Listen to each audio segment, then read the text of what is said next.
Hello! Tonight I want to start my second video in my series on the Helix distortion blocks.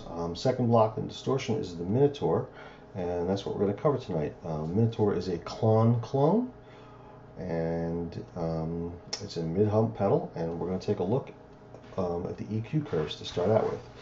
So if we look over at my screen over here, my spectrum analyzer, we see we have my test tone, which is at minus 10 dB. And I've got over here the clone, the Minotaur, in my path, and it's set to factory settings. And let's take a quick look and see what it looks like. All right, so there we have it. The clone, the EQ curve of the clone. As we can see, it's peaks at around 1K. Once we get about 3,500 hertz, it's cutting, and it's at unity, at factory settings. It's at unity, all the way down at 20 hertz. So now let's we'll start with the level control. Let me take the level down, and I'm going to take it down to about 3, because I know that if I go too low, actually it just disappears. The level can shut the pedal almost all the way off, or pretty much all the way off. So at 3, you can see. Let's just save that in memory too.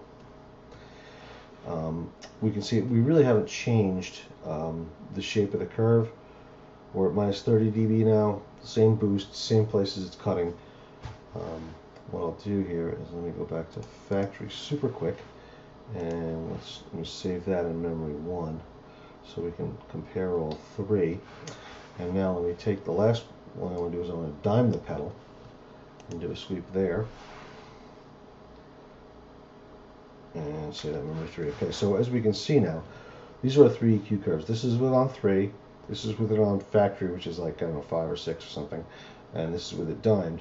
And we can see that the lines are parallel. The EQ curve really doesn't change. The level control does just kind of what a level control is supposed to, and just moves the graph basically up and down.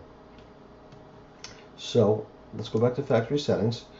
And now let's take a quick glance at the tone control. So what I'm going to do is I'm going to shut off these other 2 graphs, and let's take a look with the tone control turned all the way down. Let's do a sweep of that.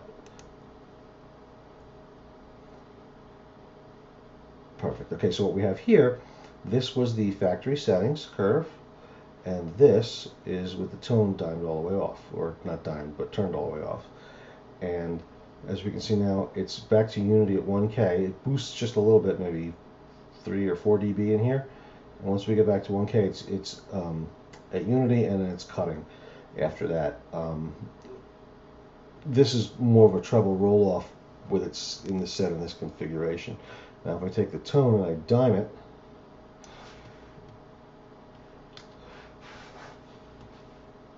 let's do a sweep of that, and we end up with that. Okay, so this is our 3 different settings. This is green here is factory. The yellow is with the tone on 0, and the blue is with the tone dimed. And as we can see, the tone's really just a high cut, where it cuts more and more. It comes further down into the slope here, and it cuts more out of the pedal. So those are our tone controls. The last thing I want to take a quick look at is the gain control. So let me go ahead and set it back to factory. And let me turn off our tone control sweeps. And let's take our gain. We're going to do the same thing. Let's put our gain on 0. Let's do a sweep of that and see what we get. Okay. So with the gain on 0, the pedal is basically flatlined within a dB or so.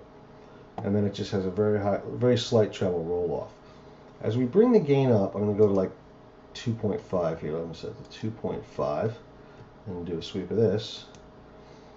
Now as we bring the gain up, as soon as I get to 2.5, by the time I get to 2.5, I'm at, this is factory settings, which are 5 or something. And as I bring the gain up more, let me take it to 5.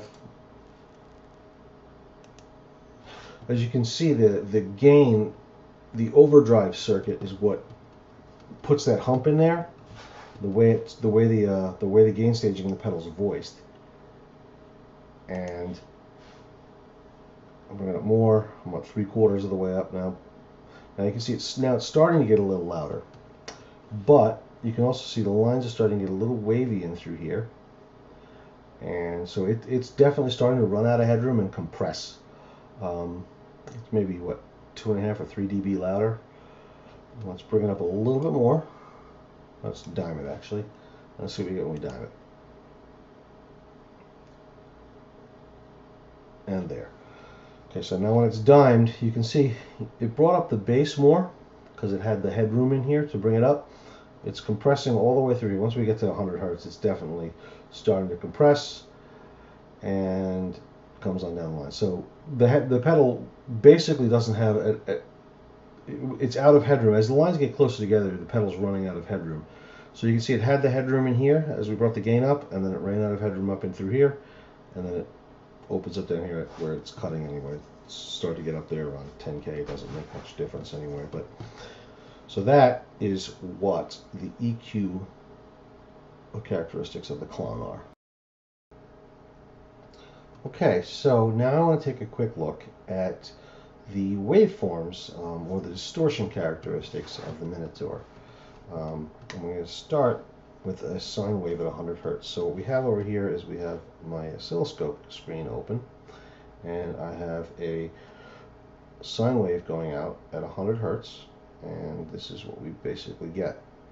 What I'm going to do is I'm going to come over here to the Minotaur, and I'm going to slide the gain knob down. So let's take the gain all the way down.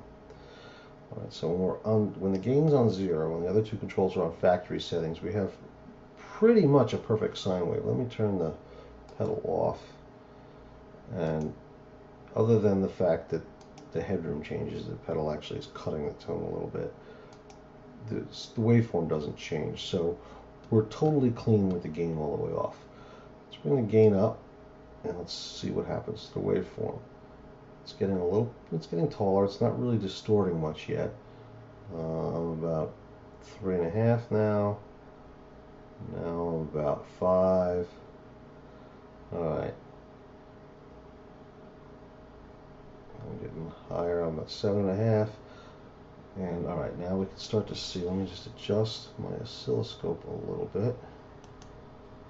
And as I come up from like, let's say, here I'm on like 7.5. As I continue to come up, you can see the sine wave now is getting kind of fatter and rounder on the ends, and it's not as smooth of a sine wave, so they're kind of getting squashed. The pedal's kind of running out of headroom, and the waveforms are getting squashed. So it goes from all the way clean to, when it's dimed, starting to sort of get fuzzy, flubby, kind of squashy sounding. Probably anything above maybe 5 or 6 starts to exhibit that. Probably about anything above 6, I would say. So let's take a look at our next frequency. So my next frequency I want to look at here is going to be 500 Hertz. We'll do the same test at 500 Hertz. So let's turn the signal generator on at 500 Hertz. Let's dial, no, that's the wrong way. Let's go that way. Let's go that way. Alright. Okay. So at 500 Hertz, again, we'll take our slider down to 0, and we have our perfect sine wave. I mean, it's pretty much, if I turn the pedal off, and we see pretty much perfect sine wave. Now as I start to bring this up, it gets a little more elongated, gets louder obviously. As you can start to see, it sort of starts to get a hook to the right, the tops of the curves. So we're definitely starting to see them getting fatter. And there we go. Now you can start to see the pronounced hook to the right. So they're getting curved on one side, almost straight down on the other, and they're starting to hook. They're getting pointy. They're getting like a little shark fin, sawtooth, call it what you want, sort of waveform. So from 0, here's around 5, getting a little pointy, and here it's definitely starting to get pointy. So now let's take a look at 1K. Here.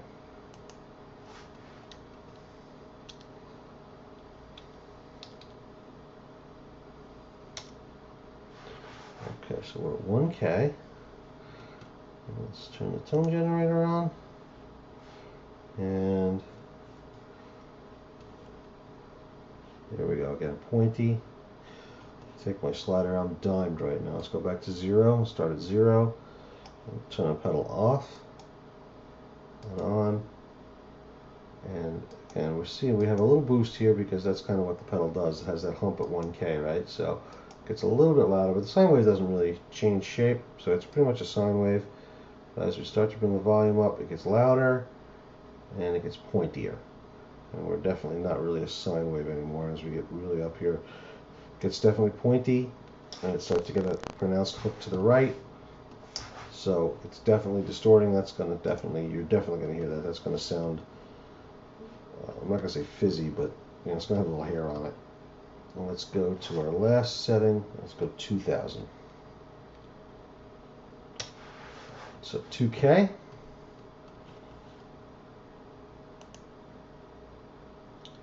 And right now the gain's on 5. Let's bring the gain down to 0. And let me just adjust this so it looks normal. Now we go up. Okay, so there's pedals off. No, pedals on. Okay, here's the pedal off. Here's the pedal on. Gets a little tiny bit louder, but again, we have a good sine wave at 0 gain, and as I bring the gain up, it gets louder, gets pointier, starts to hook to the right, and we get, again, the last little bit of the pedal goes from that kind of curved shark tooth thing to just a really pointy sawtooth waveform. That will definitely sound edgy. So that is the waveforms in the Klon. So that's basically it. That's my quick run through of the Minotaur. If you like this material and you'd like to see more of it, please like and subscribe. Let me know in the comments. You can always find me either in the comments section here. I'm on Chad Boston's Facebook group.